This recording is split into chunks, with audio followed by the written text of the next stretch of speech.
Yeah. So let's start our today's session. So in this session, we will discuss about static variables and global variables and other topics. So let's start with the static variables and global variables. So every object has its own local variable that is not shared with any other object. Every object has its own local variable that is not shared with another object. So sorry, it is written two times. So when we create an object, in previous session also we have discussed. So when we create an objects, so for a class, if we have say three objects, this is object 1, and this is object 2, and this is object 3. So like this, if we have three objects for a class, then each object has its own local variables. This we have already discussed in our previous sessions. So each object has its own local variable. So the changes which are made to this local variable in one object are not reflected in another objects. So this point, I think here we have discussed it. So if we create two objects like this, b1 is equal to new and b2 is equal to new, and if we create two objects like this or three objects like this, then the changes which are made to one object are not reflected in another object. So coming to static variables, so in system Verilog, we can create a static variable inside a class. So this variable is shared between all the instances of the class, but its scope is limited to the class. So this variable is shared between all the instances of the class, but its scope is limited to the class. So in a class, in system Verilog, for a class, if we create an object, for example, class example, and we have some properties inside this and ending the class, and for this class I will create a handle that process. By that process I will create say three objects. This is object 1, this is object 2, and this is object 3. So this is object 1, object 2, and object 3. So by default, the static variables, so by default, the variables inside these objects are, so by default, the properties here are, the variables here are dynamic. That is, different memory locations are created for these variables. So different memory locations are created for this variable. So the variables inside the object 1 are not shared with the variables which are declared in object 2 and object 3. So the variables which have, wait a minute, sorry.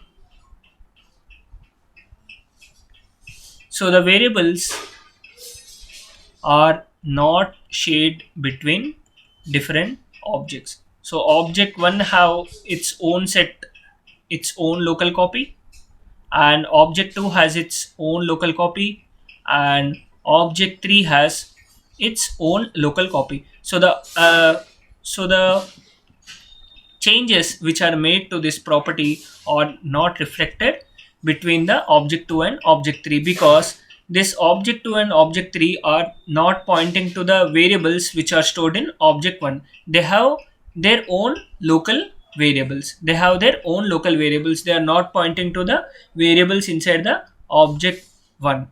Is it clear? Is this point clear? Yeah, yeah. So that is dynamic memory allocation. So coming to static variables,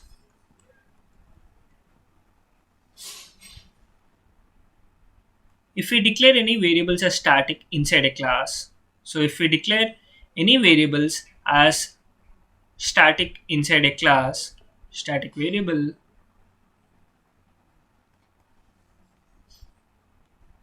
then the object then the object which we create for this class, say if we have created an object 1, object 2 for this class, then these two objects will share the common variable. then these two objects will share the common variable.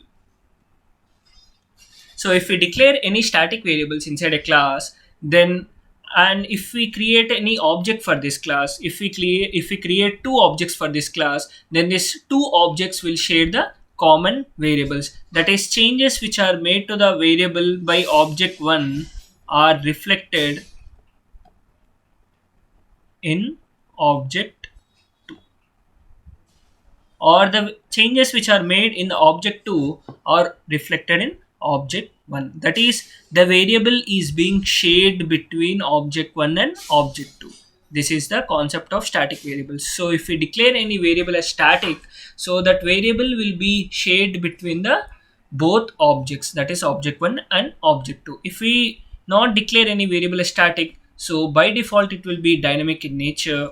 So what happens, for every object created, a local variable will be a local variable will be created for that particular object, and it will be not shared among other objects. So the changes which are made to the variable by one object are not reflected to in other object. So in case of static variables, so in case of static variables, the same variable is shared among all the created objects for the class. Whereas if we don't use static keyword with the variable, then for every object created for the class, for every object created for the class have its own local copy. So any changes which are made to that variable will not be reflected in another object. Whereas in case of static, the same variable will be shared among all the objects, and any changes which are made to the object in one sorry so any changes which are made to one variable at one object will be reflected to another variable in the object. Is it clear? So let's see an example here. It will be more clear. So here they have declared a class called bus_tran, and they have declared three variables, say ADDR, CRC, and data. ADDR of bit type 32-bit. So they have declared a function. Sorry, before that we will see this example. This is about a static. So they have declared a class called bus_tran, and wait a minute, let me add one more slide here. So they have declared a class called bus_tran, and they have declared count variable as static. So we should declare the variable as static if we want that variable to be a static, and it is of int data type, and another variable is of normal. It is not declared as static.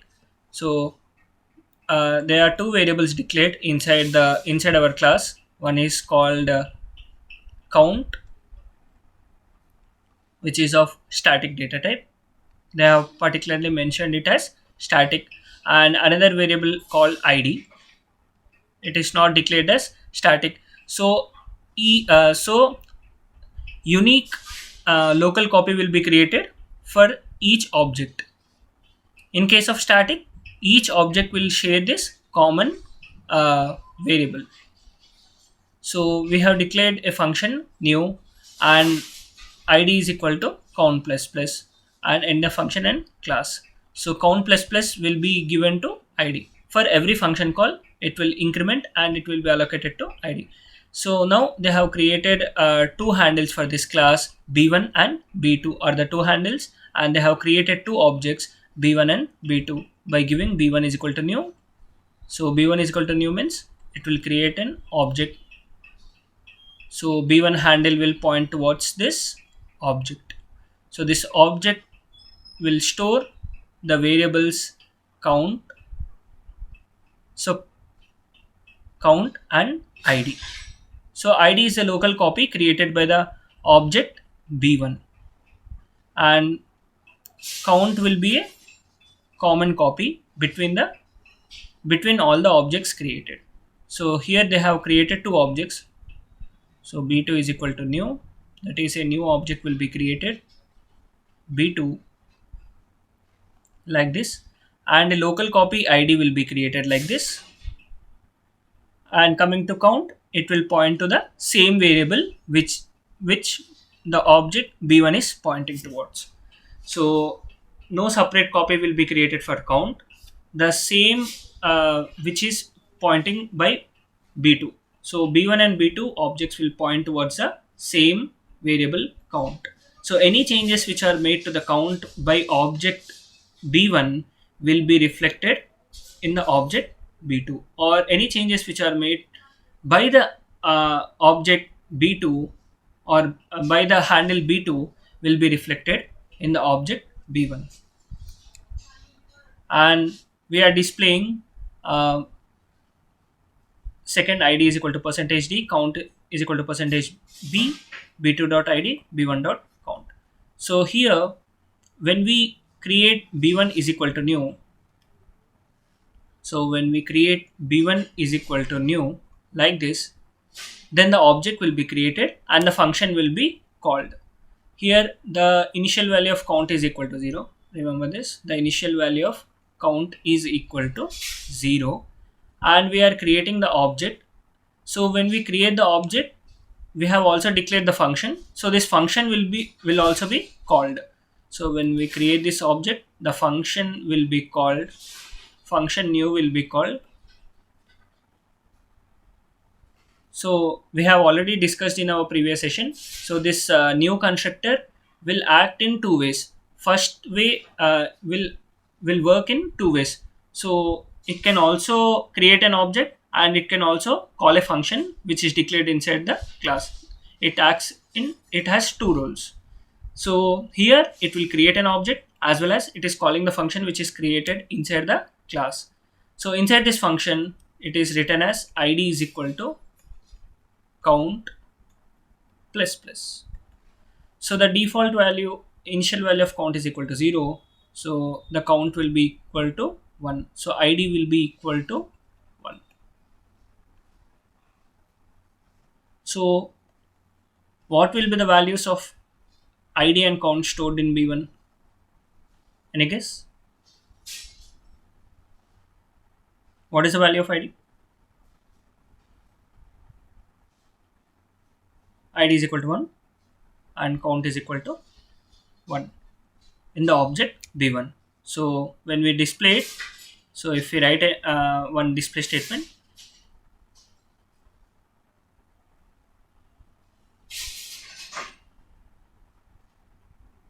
then we will get count is equal to, wait a minute, is it?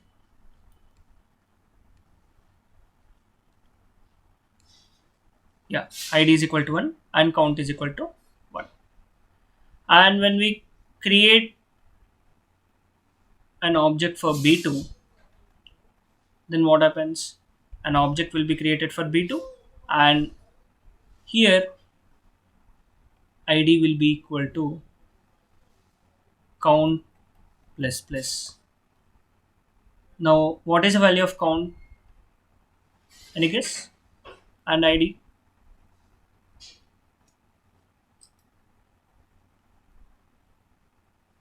So the initial value of count is equal to 1. So the same variable will be used by b2 since it is declared as static. So the count value will be equal to 2 and it will be assigned to id. So like this, the increment happens. So id will be equal to 2 and count will be equal to for the object b2. Is it clear for everyone?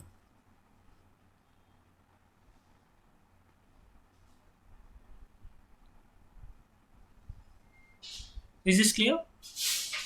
If you are having any doubt, you can ask. Inside the class, I have the function new, and in this function new, have static. So inside the class only I will declare static count is equal to 0 and int id is equal to int id. So like this I have declared, and I'm incrementing count and id. So for every function call, my count and id will be incremented. So I have two instances for this class, b1 and b2. So when I create an object for this handle b1 is equal to new, then the object will be created for this handle b1. So b1 will point to the object, and count value will be equal to 1 and id value will be equal to 1. So this constructor will call this function, and count value and id value will be incremented. And when we create the object b2, so the function is again called by the handle b2, and the value of count will be equal to 2 and id equal to 1.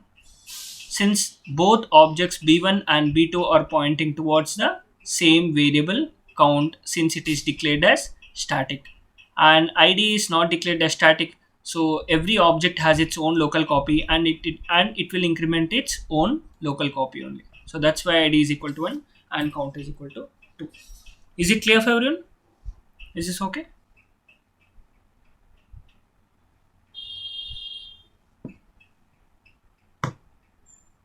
Yeah, I think it's okay. If you respond, then I can. Now coming to routines in OOPs. Wait a minute.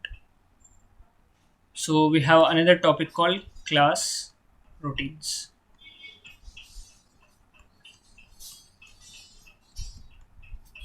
So coming to these class routines are nothing but the functions and tasks which are used in our classes. So the functions and tasks which are used in our classes are called class routines. So let's take an example directly and analyze what's happening. So they have taken a class called bus_tran, and they have declared three variables, and they have declared a function called display, and that function is of void type. That is, it is not returning any value, and they are displaying the bus_tran value and the address value and the crc value, and they are writing t data, and within for each loop we are displaying again. And we have another class called pc underscore tran, and I think this is another example. Wait a minute, I will take one more example.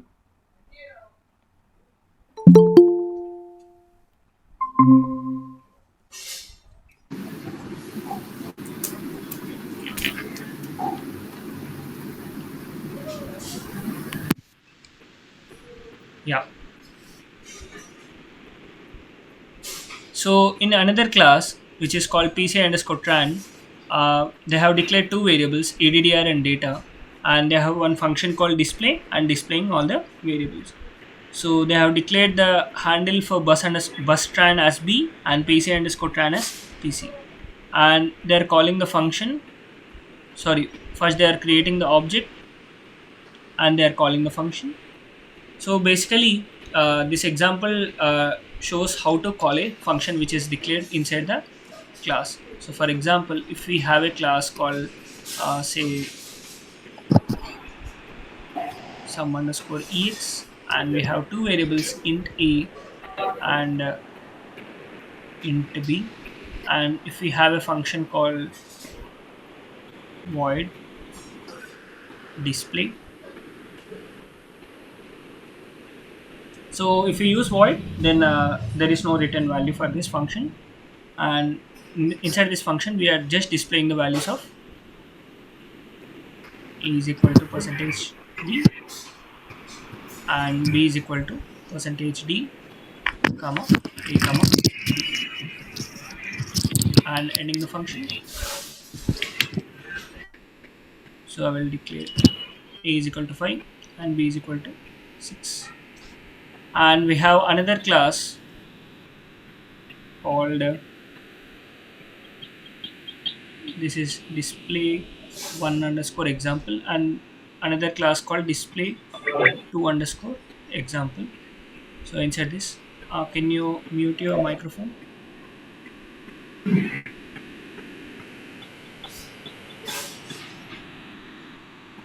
So here we have int m is equal to 10 and int n is equal to 11. And same, I will declare the function void display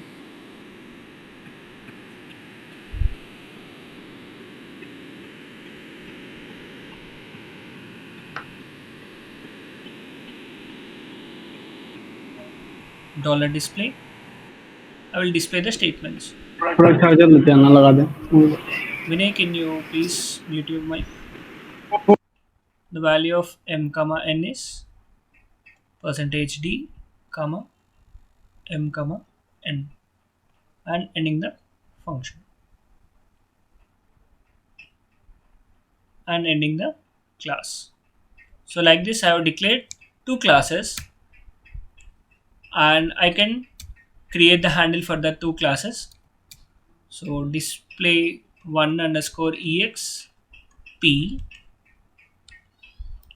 and display 2 underscore ex q. So I can create objects for these handles. Q is equal to new, and p dot display. I'm calling the function display with the handle p. So the function which is declared inside the class display 1 underscore ex will be called, and this display will be executed. This display statement will be executed. And if I'm calling the function q function called display with the handle q, then the display statement, then the function which is declared inside the class 2 underscore example, this function will be displayed, and the value of m comma n will be displayed. So this is how we can create a function, and we can call the function inside the class with the help of the handles. Is it clear? So when we write a test bench also, many times we will we will use many functions, and we will call those functions with the help of the uh, handles which we have created. Is this clear? So I will explain it one more time. So inside this class, I have declared a variable called m of data type int, and inside this function, not display, this function called int, say compute, and inside this argument also I'm using the variable called int m. So I'm assigning this dot m is equal to m. So within an initial beginning block, I'm passing the argument to this function, and this argument will be copied to this variable, and this will be copied to this variable. So here that this indicates that the variable belongs to the global variable. So here if we use the keyword this is a global variable, that is which is used inside the class. So if we want to assign it to the variable which is declared inside the class, we use the keyword this, and this is m is a local variable. So sorry, before that I confused with this. So if we use the keyword this, then the variable which we have used this keyword is a global variable, and the normal is a local variable. So we use the keyword this to avoid confusion between the local and global variables, and we use this keyword this when we declare both local variables and global variables with the same name. So what happens if we call the function, when we call the function and pass the argument say 0, then the value of m will be equal to 0, and it will be passed to the local variable, and 0, and this will be assigned to the global variable m. So the value of m will be equal to 0, which is declared inside the class globally. So this is how the keyword this will be used. So basically this keyword this is used to refer the global variable which is declared inside the class. Is it clear? So this is the global variable and this is a local variable. So this is the global variable which is declared inside the class. So with the help of this keyword, we can refer the global variable, and this is the normal local variable which is declared inside the function. So with the help of this keyword, we can refer the global variable which is declared inside the class, and norm and right hand side is normal local variable which is declared inside the function. So the if normal variable and the global variable uh, have both same names, then we use the keyword this to differentiate between the local and global variables. So yeah, so that's all for today's session. So this is about this keyword and static and global static and dynamic variables. So if you have any